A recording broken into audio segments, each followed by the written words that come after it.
అంత అయినా ఒక చిన్న పక్షపాత ధోరణి కనిపించింది నాకు ఆ పుస్తకంలోనే. ఒక సంపూర్ణంగా ఎవరినైతే తిడుతున్నారో ఒక సంపూర్ణంగా ఒక హోలిస్టిక్ ఒక సమగ్రంగా లేదనిపించింది.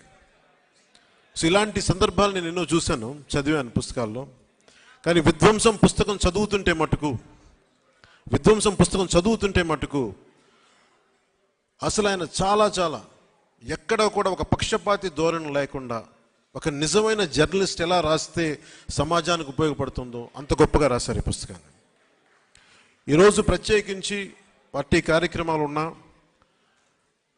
చాలా ఊర్లకి వెళ్ళాలనుకుని ప్రత్యేకమైన ఎక్కడికి వెళ్ళినా కానీ తిరిగి ఈరోజు ఈవినింగ్ 15వ తారీఖుకి తిరిగి రావాలని నిర్ణయం చేసుకొని చాలా బిజీ స్కెడ్యూల్ కూడా ఎందుకు వచ్చానంటే, నాకు ఆలపాటి సురేష్ కుమార్ గారి జర్నలిజం ఆయన మీద ఆయనకున్న కమిట్మెంట్, ఆయనకున్న గౌరవం నన్ను ఈ రోజున సభకు వచ్చేలా చేసింది.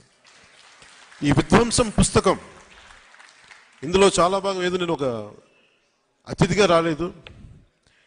ఈ పుస్తకంలో పేర్కొన్న పలు సంఘటనల్లో నేను కూడా సాక్షిగా ఉన్నాను. నేను కూడా ప్రత్యక్షంగా అనుభవించిన వాడిని, కొన్ని పరోక్షంగా చూసిన వాడిని. విధ్వంసంతో మొదలైంది ప్రభుత్వం, కూల్చివేతలతో మొదలైంది ప్రభుత్వం, ప్రజాస్వామ్య విలువల్ని తాకట్టు పెట్టింది ప్రభుత్వం. కూల్చివేతలతో మొదలైన ప్రభుత్వం కూలిపోతుంది. మొదటి నుంచి నేను ఇదే చెప్తా ఉన్నాను. వైసీపీ వ్యతిరేక ఓటుని చీలనివ్వను అన్న ఒక్క వాక్యానికి ఎందుకు ఆ మాట అన్నాను అనడానికి ఈ పుస్తకమే నిదర్శనం.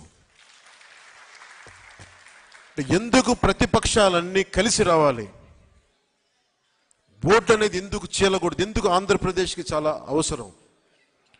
విభజించబడ్డ ఉమ్మడి ఆంధ్రప్రదేశ్కి కలిసి అన్ని రాజకీయ పక్షాలు కలిసి ప్రజల పక్షాన్ని నిలబడాల్సిన సమయం ఆసన్నమైందని చెప్పడానికి, అర్థం చేసుకోవడానికి ఆలపాటి సురేష్ కుమార్ గారు చాలా ఊతమిచ్చారు ఈ వాక్యానికి. నేను చెప్పిన ఆ వైసీపీ వ్యతిరేక ఓటును చీలనివ్వనడానికి. ఇది మనస్ఫూర్తిగా సురేష్ కుమార్ గారికి చాలా అత్యంత అద్భుతంగా మీరు ఈ పుస్తకాన్ని మీరు మీ జర్నలిస్టిక్ విలువలతోటి దీన్ని రచన చేసినందుకు మనస్ఫూర్తిగా మీకు హృదయపూర్వక ధన్యవాదాలు తెలుపుకుంటా ఉన్నాం. ఎవరన్నా సరే, నాకు చాలా బాధ కలిగింది.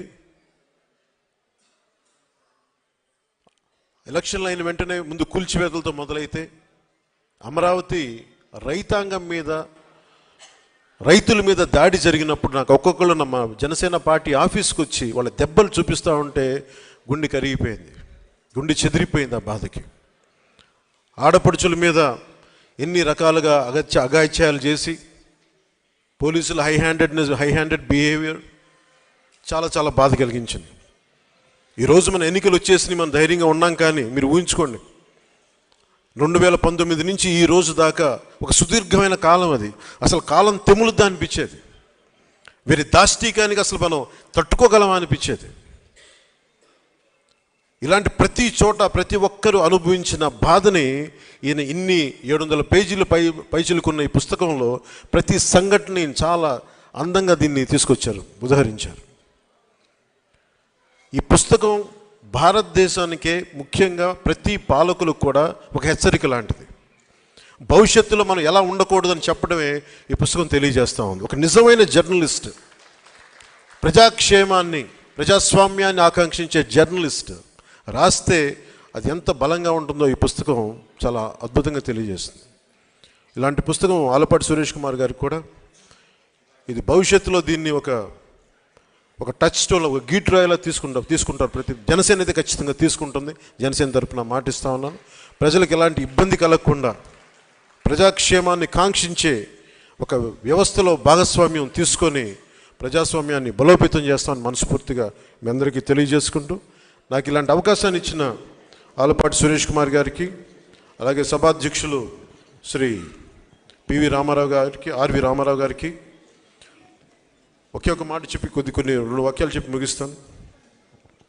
ముఖ్యమంత్రి జగన్ గారు మాట్లాడుతూ ఈరోజు కూడా నా దృష్టికి వచ్చింది, 33,000 మంది ఆడపిల్లలు వైసీపీ వాలంటీర్ల వల్లే అదృశ్యం అయిపోయారని నేను అన్నానంట. వారికి వివరణ ఇస్తున్నాను.